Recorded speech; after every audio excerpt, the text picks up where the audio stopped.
Salam alaikum, bonjour tout le monde, j'espère que vous allez bien. Je vous retrouve aujourd'hui pour vous partager une recette de brownie que je fais depuis plus de 20 ans. Il est vraiment délicieux, facile à faire, bien fondant à l'intérieur. Vous pouvez y ajouter, si vous le souhaitez, des fruits secs de type noix, amandes, noisettes, tout ce que vous voulez. La liste des ingrédients se trouve en barre d'infos, donc sous la vidéo, et on passe tout de suite à la préparation. Donc pour commencer, nous allons faire fondre le chocolat et le beurre au bain-marie.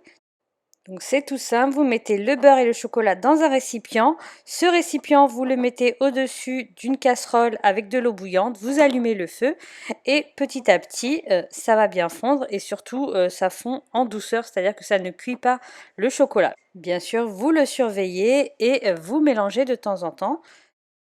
Nous allons maintenant préparer la pâte, donc c'est tout simple. Vous allez mélanger vos œufs avec le sucre et la farine. Mélangez le tout jusqu'à ce que vous ayez une pâte bien lisse. Ajoutez ensuite le chocolat et le beurre qu'on a fait fondre précédemment et vous mélangez le tout. C'est aussi simple que ça demande vraiment très peu de temps. À ce moment-là, vous pouvez ajouter vos fruits secs si vous le souhaitez. Donc comme je vous le disais, des amandes, des noix de pécan, des noisettes. Vous pouvez même y ajouter des framboises surgelées. C'est pas mal, hein, le mélange chocolat-framboise, c'est super bon. Vous versez maintenant la pâte dans votre moule. Alors, mon moule, c'est un moule Guy de Marle, donc il n'est pas nécessaire de le graisser.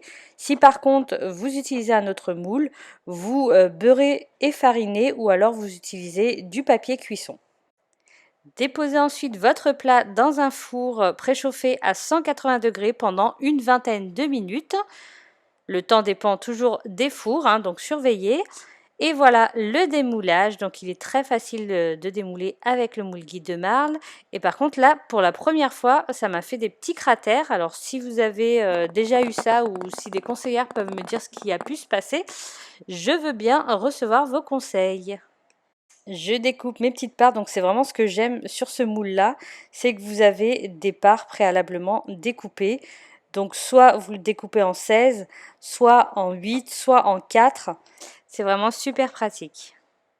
Et voilà, il vous reste plus qu'à le déguster, donc soit avec de la chantilly, un petit peu de cacao non sucré, soit avec une bonne crème anglaise, ou même ce que j'aime faire aussi, c'est quand il est encore tout chaud et y ajouter une boule de glace vanille, c'est juste trop bon.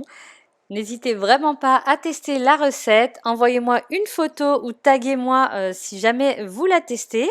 J'espère que cette vidéo vous a plu, j'espère que la recette vous plaira également. N'hésitez pas à vous abonner si ce n'est pas encore le cas, n'hésitez pas à liker si la vidéo vous a plu et je vous dis à très bientôt pour de nouvelles recettes.